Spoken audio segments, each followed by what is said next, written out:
It's true, don't underestimate your enemy. But on the other hand, don't overestimate him either. Try as best as you can to get a sober assessment of your enemy's capabilities. So with that in mind, let's take a look at some of the significant blunders that Russia has made in the Russia-Ukraine war, along with their one outstanding success. Number one, the Ukrainians fought back. Since the invasion of February of 2022, the Ukrainians have shown resolve, determination, adaptability, and innovation that has actually changed the military doctrines of other countries. This fighting spirit is embodied in President Volodymyr Zelensky, a former dancer, a former comedian, but a man who determined to remain in Ukraine, in the capital city of Kiev, when Russian forces were massed not very far away, when the fall of Ukraine was expected to be a matter of weeks by everybody in the West.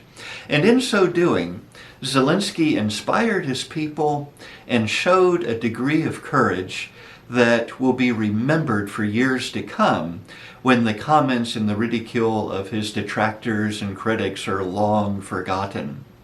There's another problem Russia faced, and it offset their numerical superiority. Russian forces were hampered by problems with logistics and with maintenance, which are consequences of the corruption that has been an issue with the Russian military for over a century at least. And there's one more thing. Russians, through their propaganda, many of them have been conditioned to hate Ukrainians. So Russian soldiers are fighting against what they hate, while Ukrainians are fighting for what they love, and that is a far more powerful motivator. Number two is the mass immigration out of Russia. At the outset of the invasion, there were protests in every major city in Russia. But one thing that Russian governments have excelled at for centuries is suppressing their own people.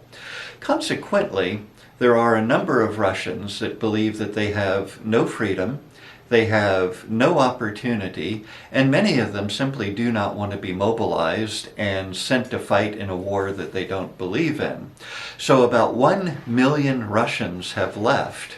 Now, you might say that's a little bit less than 1% of the Russian population, and it is, but it represents Russia's brightest, Russia's most talented, Russia's most educated, and for the most part, Russia's youngest. And that's very bad news in a country with a negative birth rate. Number three is the alleged NATO threat. Now, in Russia's background, you have to understand they have been invaded 3 times in the last 200 years. And the last invasion wasn't so much an invasion of military conquest as much as it was a campaign of extermination of the Slavic peoples. So you can understand why they'd be concerned about having an opposing military alliance on their border.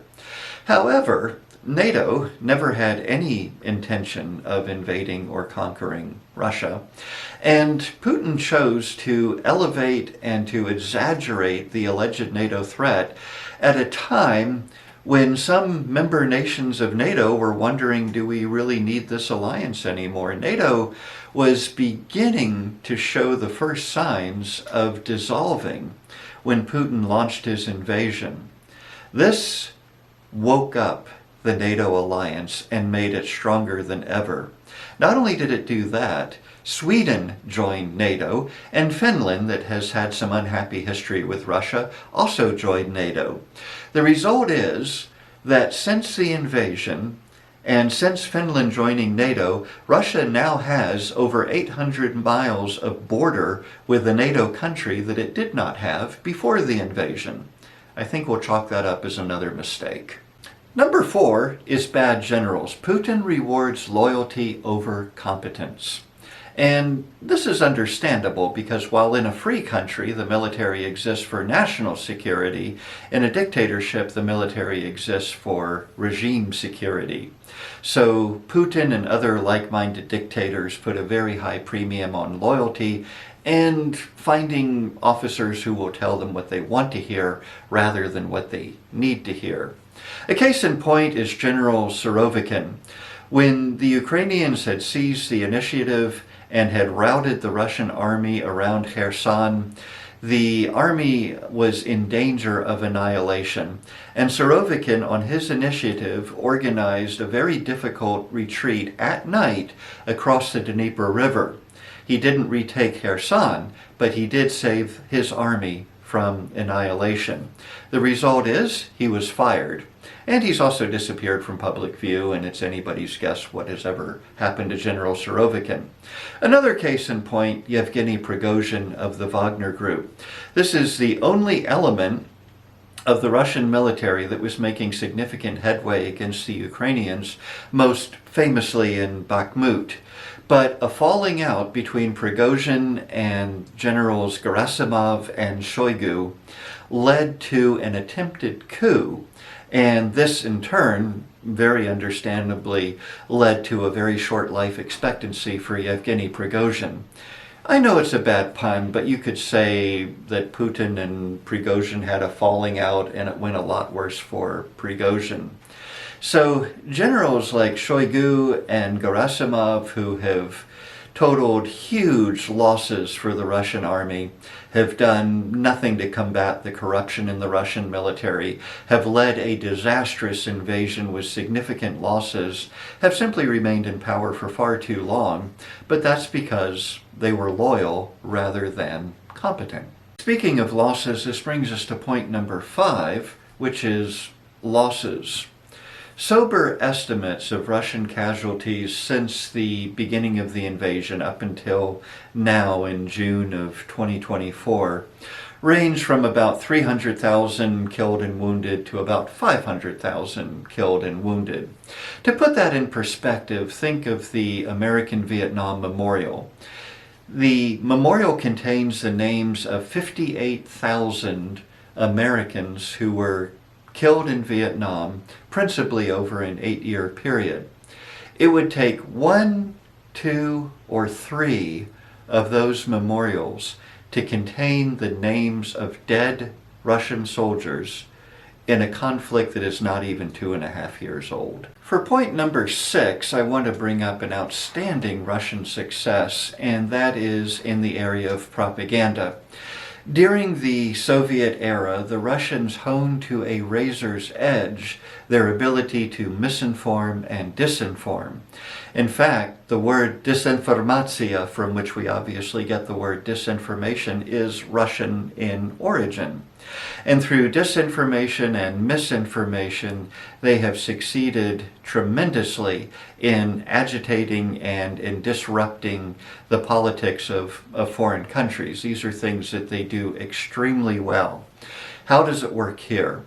Russian talking points begin in Russia, and they are picked up by media representatives who could, or at least should, know better, and they influence lawmakers. And these are people who have decision-making power in whether Ukraine gets necessary military aid or not.